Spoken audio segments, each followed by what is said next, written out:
Hello विद्यार्थी मित्रों, आज हम पढ़ेंगे पर्यावरण पाठ 19 मिलकर खाएं। कक्षा में पार्टी, बच्चे कक्षा में पार्टी कर रहे हैं, वहीं की बातचीत चल रही है। छुट्टियों के बाद आज स्कूल खुला है। छुट्टियों में की गई मौज के बारे में सारे विद्यार्थी बातचीत कर रहे हैं। यहाँ पे मीना क्या कह रही है? मीना, तुम्हारे हाथ में मेहंदी क्यों लगी है? आरती, मेरे चाचा की शादी थी इसलिए, मतलब आरती क्या बोलती है, मेरे चाचा की शादी थी इसलिए मैं मेहंदी लगाई हूँ। मीना, अरे अब तो खूब मज़ा आया, तब तो खूब मज़ा आया होगा।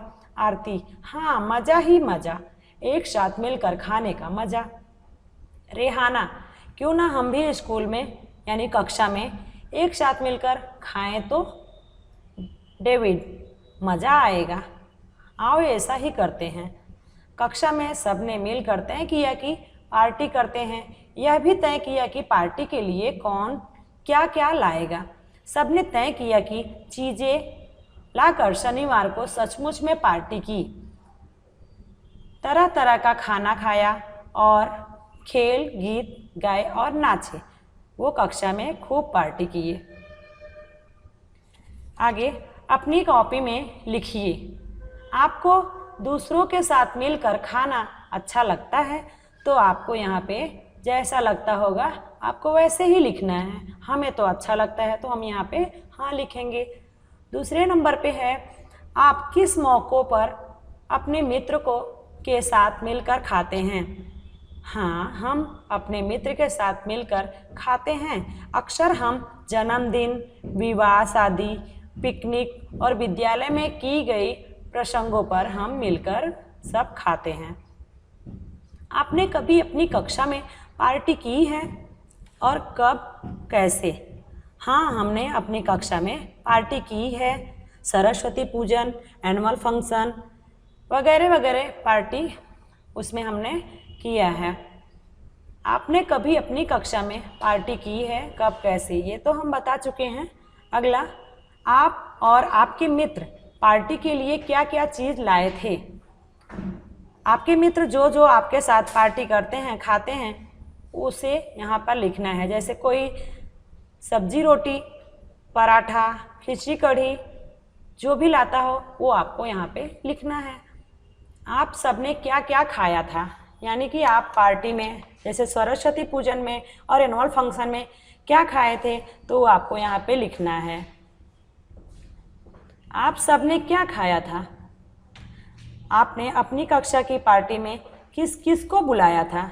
हमारे कक्षा की पार्टी में हमारे स्कूल के सारे विद्यार्थियों को, यानी कक्षा के सारे विद्यार्थी को, बाहर से आए हुए अतिथि को, प्रिंसिपल को, टीचर को और क्लार्क को और गांव के सरपंच को भी बुलाया, लेकिन वो नहीं आ सके। हम इतने सदस्य को कक्षा की पार्टी में बुलाए थे। पार्टी में कौन कौन नहीं आया, क्यों नहीं आया? पार्टी में हमारे गांव के सरपंच नहीं आ पाए थे क्योंकि उन्हें तालुका पंचायत की बैठक में जाना पड़ा, इसलिए वो पार्टी में नहीं शामिल हो पाए। आगे हम देखेंगे मकर संक्रांति का त्यौहार। पिंकी सुबह उठकर अपने मित्र सेजल, आयुष, तनवीर, फातिमा और इकबाल को अपने घर बुलाने गई। आज मकर संक्रांति है, सब बहुत खुश थे। आपने भी सुना होगा और देखा होगा कि आपने भी मकर संक्रांति को बड़े धूमधाम से मनाया होगा। यह त्यौहार सबसे बड़ा त्यौहार है जो हम 14 जनवरी को मनाते हैं। ज्योतिषी के गिनती के हिसाब से इस दिन सूरज मकर संक्रांति में प्रवेश करता है। सूर्य की गति उत्तर की ओर रहती है, इसीलिए इस त्यौहार को उत्तरायण के नाम से जाना जाता है। इस दिन तिल, गुड़ के लड्डू और चिक्की खाते हैं, मिठाइयाँ खाते हैं। सूरत, मुंबई जैसे शहर में मकर संक्रांति की धूम मच जाती है। बच्चे छत पर चढ़कर पतंगबाजी करते हैं। मकर संक्रांति को उत्तरायण भी कहते हैं। उत्तरायण मनाने के लिए उन्होंने खास तैयारियां की थी। आइए देखते हैं कि वे उत्तरायण किस तरह मनाते हैं। वो लोग बहुत जल्दी उठ गए थे। उनके बड़े भैया ने पहले से ही पतंग की किन्नियाँ बांध दी थी। पिंकी की दादी ने तिल के लड्डू व मूंगफली के पापड़ी बनाई हैं। सेजल अपने घर से लाई के मीठे लड्डू लाई। तनवीर अपनी बाड़ी से बेर लाया और आयुष की मम्मी ने भी ताजे बेर दे गई थी। पिंकी की मम्मी रसोई में ऊंधिया बनाने की तैयारी कर रही थी। आपको पता है ऊंधिया बनाने में क्या क्या चीज़ें लगती हैं? ग्वार फली, सेम की फली, बैगन, आलू, टमाटर, कैप्सिकम मतलब शिमला मिर्च, हरा धनिया और अदरक जैसी बहुत सी सब्जियां लगती हैं। शकरकंद, सूरन के वगैरह तो ऊंधिया बनाने में मज़ा ही नहीं आता। मम्मी ने मेथी के पकौड़े भी बनाए, उसमें मिलाए थे। पकौड़े में वो मेथी का क्या बनाते हैं? नहीं, मेथी का हम क्या बनाते हैं? पकौड़े ही बनाते हैं, उसको गुजराती में कुछ और बोला जाता है। इकबाल तो इतना सब सुनकर आश्चर्यचकित हो गया। दादी ने गर्मा गर्म जलेबियाँ भी बनाई। सबने खाना शुरू किया। सब लोग पतंग उड़ाने के लिए छत पर चढ़ गए। किसी ने पतंग उड़ाई तो किसी ने फिरकी पकड़ी। एक आटा, यह गया। लोग चीख रहे थे। उन्होंने गीत भी गाया। सब लोग दिन भर सूरज की धूप सेकते रहे और पतंग उड़ाते रहे। उत्तरायण के दिन लोगों को बहुत मज़ा आया। तो सोचिए उत्तरायण कैसे मनाया जाता है? आपको यहाँ पर सोचना है और यहाँ पे आपको नोट में अपने लिखना है। उत्तरायण हम कैसे मनाते हैं? पतंग उड़ा के और तिल का लड्डू खा के, ऊंधियू पूरी बना के। क्या आपको पता है कि सभी धर्म के लोग मकर संक्रांति मनाते हैं? हाँ, हमें पता है कि यहाँ पे सभी धर्म के लोग मकर संक्रांति मनाते हैं। मूंगफली की पापड़ी और तिल के लड्डू कैसे बनाए जाते हैं?